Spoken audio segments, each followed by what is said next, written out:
Now, next comes the adiabatic process. Adiabatic process ऐसा type process होता है जिसमें ना हीट एंटर की जा सकती है, ना सिस्टम को लीव करती है। तो इसका मतलब है आप जो सिस्टम है उसको आइसोलेट कर देते हैं सराउंडिंग से, तो इन्वायरमेंट का किसी टाइप का इफेक्ट नहीं होता। So an adiabatic process is the one in which no heat enters or leaves the system. Therefore, delta Q is equal to zero, यानी चेंज ऑफ हीट, हीट जब enter नहीं हो रही, एब्जॉर्ब नहीं हो रही और हीट एक्सट्रैक्ट नहीं हो रही सिस्टम में से, तो चेंज इन क्यू जो है वो इक्वल टू जीरो हो जाता है। अगर क्यू जीरो हो जाएगा तो आपको पता है क्यू क्या है। क्यू का अगर according to the first law of thermodynamics को देखें तो Q is equal to del U plus W. अगर हम इसमें Q को equal to range of Q को कांस्टेंट कर देते हैं, ना हीट एंटर होगी ना हीट लीव करेगी सिस्टम में, तो चेंज इन Q, तो इसका मतलब है रिमेनिंग पोर्शन क्या रह जाएगा आपके पास? रिमेनिंग पोर्शन रह जाएगा इंटरनल एनर्जी और वर्क। तो इंटरनल एनर्जी और वर्क को हम इस फॉर्म में लिख सकते हैं फॉर एडियाबैटिक प्रोसेस के W is equal to minus change in internal energy. अब ये जो नेगेटिव साइन है, ये नेगेटिव साइन क्या शो करवा रहा है कि जब भी वर्क किया जाएगा उसकी इंटरनल एनर्जी जो है वो रिड्यूस होगी। दस if the gas expands and does external work, it is done at the expense of internal energy of the molecules, and hence the temperature of the gas falls. Conversely, an adiabatic compression causes the temperature of the gas to rise because of the work done on the gas. अब कहते हैं पहले उसमें case में अगर आप gas को expand कर रहे हैं तो गैस को जब एक्सपैंड किया जाएगा तो एक्सटर्नल वर्क करेगा on the expense of internal, यानी इंटरनल एनर्जी को यूटिलाइज करते हुए गैस एक्सपैंड करेगी। अगर गैस को कंप्रेस किया जा रहा है एडियाबैटिकली तो उस केस में टेम्परेचर जो है वो राइज करेगा। जब कंप्रेस करेंगे वॉल्यूम रिड्यूस हो जाएगा, जब वॉल्यूम रिड्यूस हो जाएगा तो टेम्परेचर, क्योंकि आपको पता है वर्क क्या है, वर्क प्रेशर और वॉल्यूम का एक प्रोडक्ट है। जब पी डेल वी हमने पहले देखा था तो उसका प्रोडक्ट है। तो अगर आप टेम्परेचर जो है वो राइज करेगा तो उसकी एक्सपेंस पे आपकी वर्क जो है will be done on the gas. Adiabatic change occurs when the gas expands or compresses rapidly, particularly when the gas is contained in an isolated cylinder. Adiabatic जब भी प्रोसेस किया जाता है उसको इन्वायरमेंट से आइसोलेट किया जाता है, तो एक आइसोलेटेड सिलेंडर के ऊपर रख दिया जाता है जहाँ पे ना गैस उसके अंदर एंटर, ना हीट उसके अंदर एंटर हो सकती है, ना हीट उसमें से एक्सट्रैक्ट की जा सकती है। कुछ एग्जाम्पल्स उन्होंने कंसिडर किए हैं। The rapid escape of air from a burst tire is an example of adiabatic process. The rapid expansion and compression of air through which a sound wave is passing. Third one is cloud formation in the atmosphere. इन तमाम process में adiabatic process होता है। Heat जो है वो ना enter करती है सिस्टम के अंदर ना एक्सट्रैक्ट होती है। क्या होता है? सिर्फ चेंज किसके दरमियान होता है? प्रेशर के दरमियान होता है और वॉल्यूम, यानी उस इंटरनल एनर्जी को यूटिलाइज करके ही वर्क किया जाता है और जो वर्क है वो प्रेशर और वॉल्यूम का प्रोडक्ट है। तो यहाँ पे आपके सामने आइसोथर्म और एडियाबैटिक की कर्व्स हैं, आप ये देख सकते हैं।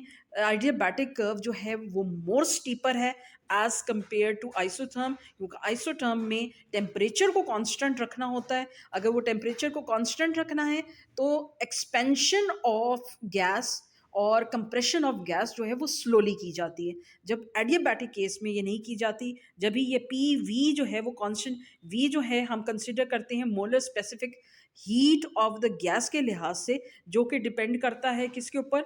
ये सी पी जो है इसमें heat capacities at constant pressure, C P divided by heat capacity at constant volume के रेशियो के ऊपर डिपेंड करता है। So as the temperature of the gas does not remain constant, तो रिलेशन भी जो आप देखें वो P V equal to constant ही रहता है, जो कि आइसोथर्म में केस में था। यहाँ पी वी के ऊपर जो है पावर आ गई है गैमा की, और गैमा क्या चीज़ है? वो एक रेशो है बिटवीन द स्पेसिफिक हीट और जो specific heat capacities constant pressure और कांस्टेंट वॉल्यूम की हीट कैपेसिटीज़ का जो रेशो है उसके इक्विवेलेंट है। सो इसी वजह से आप यहाँ पे देखते हैं कि एडियाबैटिक जो है वो पिंक कलर की जो कर्व शो रही है वो that is more steeper as compare to the isotherm. Now next we move on to the topic reversible and irreversible processes.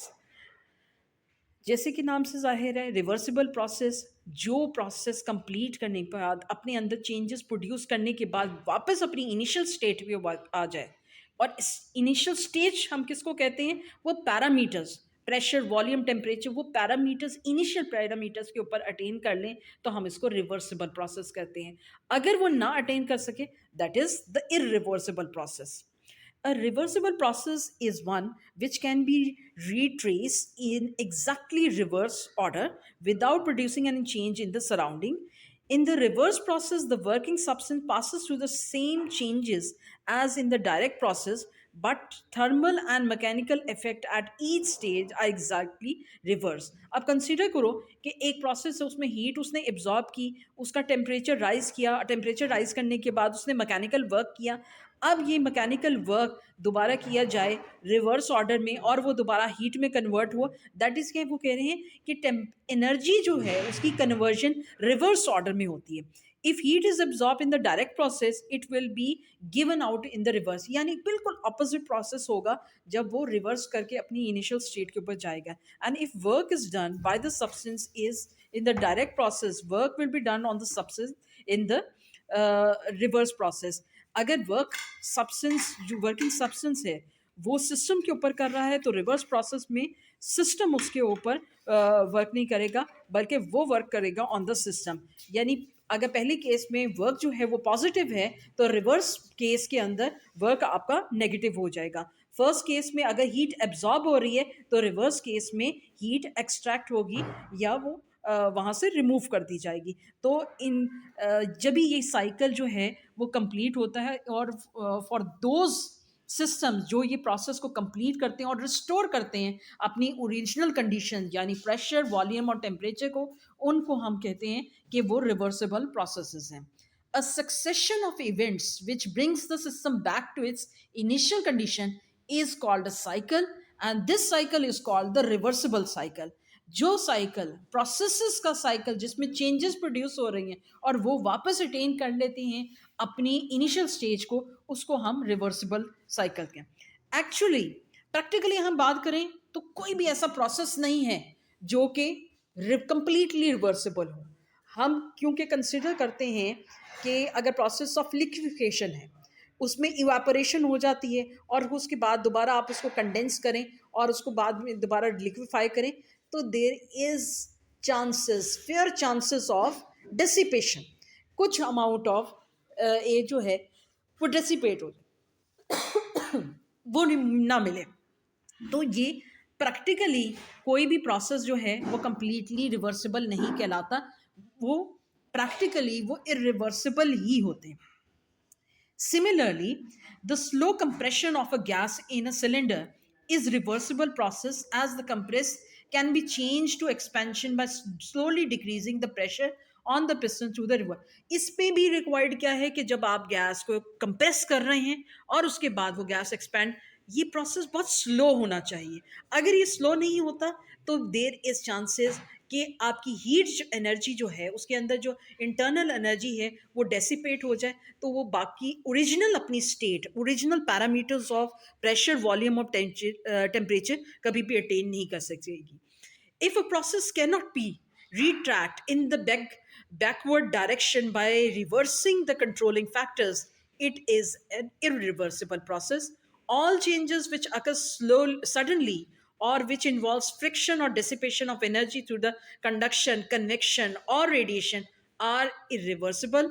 Or, for example, highly irreversible process is an explosion. Explosion में आपकी heat जो है, matter है, उसमें से heat evolve होगी।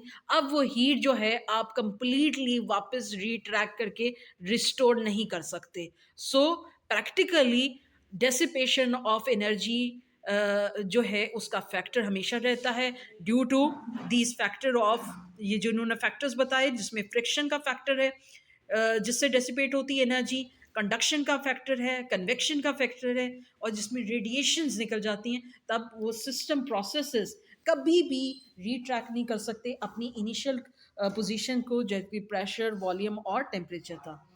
This heat engine which is not included in your smart syllabus, we will now next Move on to second law of thermodynamics.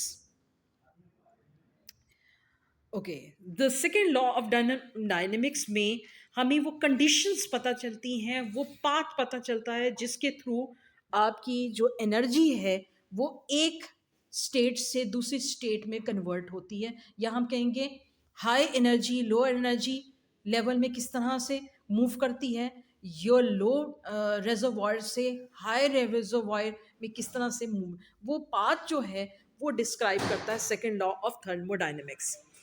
अगर इसकी हम स्टेटमेंट सबसे पहले देख लें, statement of second law of thermodynamics क्या कहते हैं? It is impossible to devise a process which में convert heat extracted from a single reservoir entirely into its work without leaving any change in the working system। कहते हैं आप कोई भी process नहीं डिवाइस कर सकते, बना सकते जिसमें आप टोटली हीट को यूटिलाइज करें।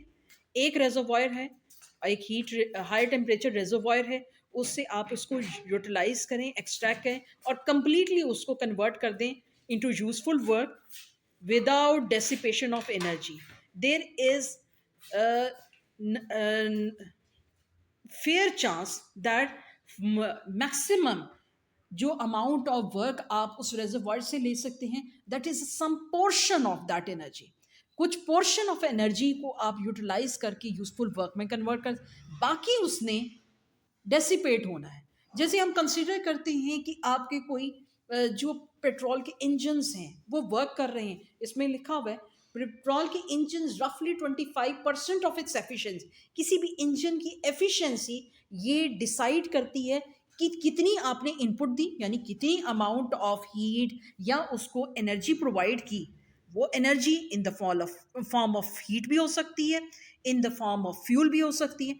अब उस एनर्जी को उसने यूटिलाइज किया कितना परसेंटेज इनटू यूजफुल वर्क। तो रफली इट इज़ एस्टिमेटेड कि आपके बेस्ट इंजन जो भी वर्क कर रहे हैं, जिसके अंदर डीजल इंजन की एफिशिएंसी सबसे बेटर कंसीडर की जाती है, वो 35 to 40% ऑफ द एनर्जी जो है उसको कन्वर्ट करता है इनटू यूजफुल वर्क।